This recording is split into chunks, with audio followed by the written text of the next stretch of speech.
সুপ্রিয় শিক্ষার্থীরা, আমরা সাজেশনের আলোকে প্রতিটি বইয়ের পৃষ্ঠা বাই পৃষ্ঠা ধরে সকল প্রকার বহু নির্বাচনী প্রশ্ন, এক কথায় উত্তর, সংক্ষিপ্ত প্রশ্ন এবং সৃজনশীল প্রশ্নে সাজেশন প্লাস উত্তর বুঝিয়ে দিব। ভালো রেজাল্ট করার জন্য পিডিএফ সংগ্রহ করতে হবে।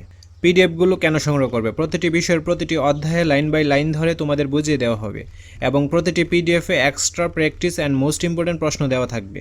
তাছাড়া গ্রুপে বার্ষিক পরীক্ষায় ভালো রেজাল্ট করার জন্য সম্পূর্ণ গাইডলাইন পাবে।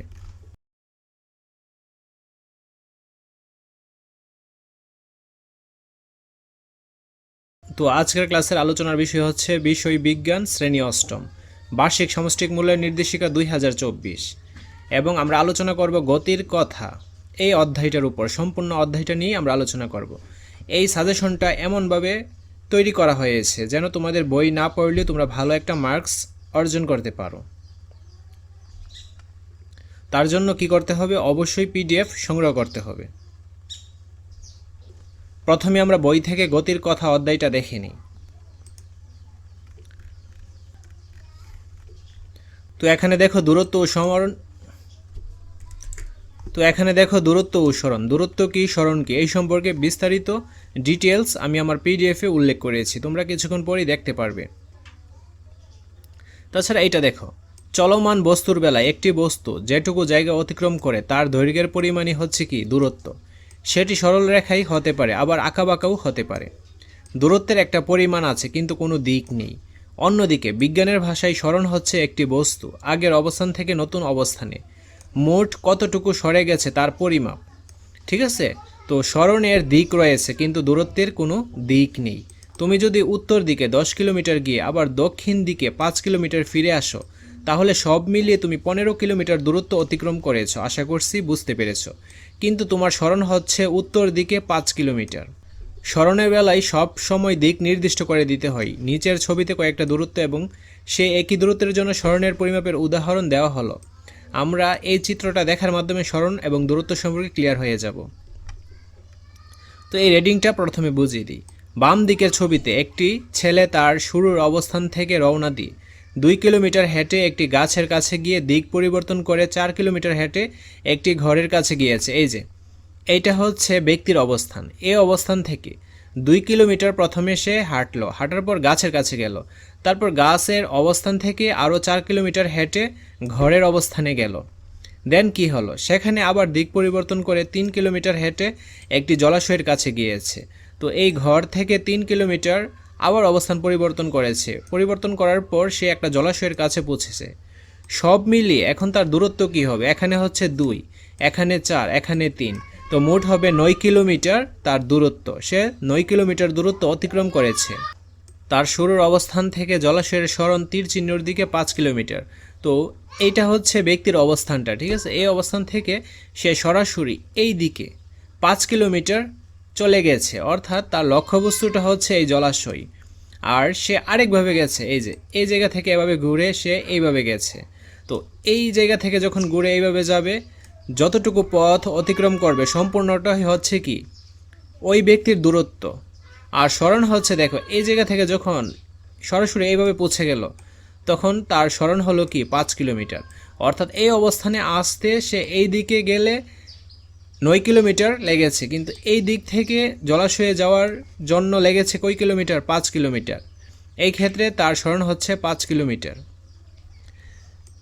এই ছবিটিতে একটি শহরের উত্তর, দক্ষিণ এবং পূর্ব পশ্চিম বরাবর উভয় দিকে 1 কিলোমিটার দূরে দূরে অবস্থিত সমান্তরাল রাস্তা দেখানো হয়েছে। তো এতটুকু হচ্ছে 1 কিলোমিটার, 1 কিলোমিটার এভাবে দেখানো হয়েছে। একজন সেই রাস্তায় গাড়ি চালিয়ে এ থেকে বি আসতে 12 কিলোমিটার দূরত্ব অতিক্রম করেছে। তো এ হচ্ছে ব্যক্তির অবস্থান, সে এই জায়গা থেকে রওনা দেবে, আর বি হচ্ছে গন্তব্যস্থান। তো এ থেকে সে এই যে 1 কিলোমিটার গেল, 2 কিলোমিটার, 3 কিলোমিটার, 4, 5, 6, 7, 8, 9, 10, 11, 12 কিলোমিটার। তো 12 কিলোমিটার যাওয়ার পর বি বিন্দুতে পৌঁছেছে, অর্থাৎ তার গন্তব্য স্থলে পৌঁছাইছে। সরণ হয়েছে পূর্ব দিকে 2 কিলোমিটার। এখন আমার তো বি বিন্দুতে পৌঁছাতে হবে, কিন্তু এ বিন্দু থেকে এইভাবেও কিন্তু সরাসরি যাওয়া যায়। অর্থাৎ এর দূরত্বটা হচ্ছে, দেখো এতটুকু হচ্ছে 2 কিলোমিটার। তো এই জায়গাটুকু হচ্ছে সরণ। কোন দিকে? পূর্ব দিকে। এ বিন্দু থেকে পূর্ব দিকে 2 কিলোমিটার গেলে কি পাওয়া যাবে? সরণ পাওয়া যাবে। বাসা থেকে জলাশয়ের পথের দূরত্ব 5 কিলোমিটার, সরণ তীর চিহ্নিত দিকে 2 কিলোমিটার।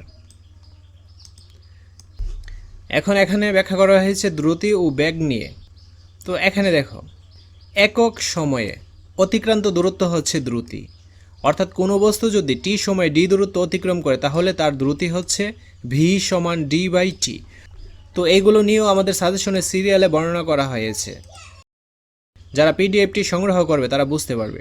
এখানে দেখো কি বলছে, একটি বস্তু কতটুকু জায়গা অতিক্রম করলো তাকে বলে দূরত্ব। দূরত্ব মাপতে আমরা ব্যবহার করি ইঞ্চি, ফুট, সেন্টিমিটার, মিটার ইত্যাদি। একটি বস্তু কোন দিকে কত দূর গেলে তাকে বলে সরণ। সরণ বোঝাতে আমরা ব্যবহার করি উত্তর দিকে 2 কিলোমিটার, ডান দিকে 5 ফুট, উপর দিকে 3 সেন্টিমিটার, সামনের দিকে 7 মিটার ইত্যাদি। তারপর এখানে এই অঙ্কটার ভিত্তিতে, এই অঙ্কটার ভিত্তিতে এখানে দেখো একটা অঙ্ক দেওয়া রয়েছে। 2 ঘন্টা সময় অতিক্রান্ত দূরত্ব 9 কিলোমিটার, কাজে দ্রুতি কি? তো দ্রুতির সূত্র হচ্ছে ভি সমান ডি বাই টি। ডি হচ্ছে কি, দূরত্বটা কি 9 কিলোমিটার, আর টি হচ্ছে সময় 2 ঘন্টা। তো 2 দিয়ে 9কে ভাগ করলে অ্যান্সারটা পাওয়া যাবে 4.5 কিলোমিটার পার আওয়ার। 30 মিনিট সময়ে অতিক্রান্ত দূরত্ব 12 কিলোমিটার হলে দ্রুতি কি? সেম সূত্র, ভি সমান ডি বাই টি। ডি হচ্ছে 12 আর টি হচ্ছে 30 মিনিট। মিনিটকে আমাদের ঘন্টায় পরিণত করতে হবে, তারপর এইটা দিয়ে এটাকে ভাগ করা হলো 24 কিলোমিটার। তারপর এইখানে দেখো, একটি নির্দিষ্ট দিকে একক সময়ে একটা বস্তু যেটুকু দূরত্ব অতিক্রম করে সেটা হচ্ছে তার বেগ। কাজেই কোনো কিছুর বেগ বের করতে হলে তার পরিমাপের সঙ্গে সঙ্গে দিকটাও বের করে নিতে হবে। যদি আমরা শুধু সরল রেখার গতি নিয়ে মাথা ঘামাই তাহলে বেগ আর দ্রুতির মাঝে কোনো পার্থক্য নেই, তখন বেগের পরিমাণটাকে আমরা বলবো দ্রুতি। তারপর এখানে রয়েছে ত্বরণ ও মন্দন। সময়ের সঙ্গে সঙ্গে বেগ বেড়ে যাওয়ার প্রক্রিয়াকে বলে ত্বরণ এবং কমে যাওয়ার প্রক্রিয়াকে কি বলে? মন্দন। তো এখানে দেখো, ত্বরণ এ সমান V minus you by T. আমরা এগুলো নিয়ে বিস্তারিত আলোচনা করব এবং এইগুলো দিয়ে অঙ্কও করব। ত্বরণ কেমন করে হয়? তো এখানে তোমরা এই পড়াগুলো পড়ে নিতে পারো। তাছাড়া এগুলো এমসিকিউর জন্য খুবই গুরুত্বপূর্ণ। এই জায়গাটুকু আমরা এগুলো থেকেও এমসিকিউগুলো দেখব। দেন এখানে রয়েছে বক্ররেখার ত্বরণ। তো এখানে একটা সূত্র দেওয়া রয়েছে, এই সূত্রটার ভিত্তিতে এখানে কোনো অঙ্ক দেওয়া নেই, কিন্তু আমরা আমাদের সাজেশনে অঙ্ক রেখেছি। দেন গতির সমীকরণ, বেগের সমীকরণ। তো বেগের সমীকরণের সূত্র হচ্ছে এইটা, ভি সমান ইউ প্লাস এটি। তারপর এখানে একটা অঙ্ক দেওয়া রয়েছে, আমরা এই অঙ্কগুলো নিয়ে সাজেশনে আলোচনা করব। দূরত্বের সমীকরণ। তো এই সূত্রগুলো তোমাদের মুখস্থ করে রাখতে হবে, S equals to UT plus half AT square. Then এখানে একটা অঙ্ক দেওয়া রয়েছে। তারপর গতির তৃতীয় সমীকরণ, ভি স্কোয়ার সমান ইউ স্কোয়ার প্লাস 2as। ঠিক আছে? তো আমাদের সাজেশনটা এমনভাবে ডিজাইন করা হয়েছে যেন তোমরা বই না পড়লেও ভালো একটা মার্কস অর্জন করতে পারো। সবার কমপ্লিট প্রস্তুতি নিশ্চিত করতে 10 মিনিট স্কুল নতুন করে সাজিয়েছে অনলাইন ব্যাচ 2024। তোমাদের 6টি বিষয়ের সম্পূর্ণ প্রস্তুতি নিশ্চিত করবে বুয়েট, ঢাবি ও মেডিকেল থেকে পড়া টিচাররা। এই ক্লাস শেষ করে সেই ক্লাসের লেকচার শিট ও রেকর্ডেড ভিডিও দেখে প্র্যাকটিস করে ওই টপিকের সকল সমস্যা দূর হয়ে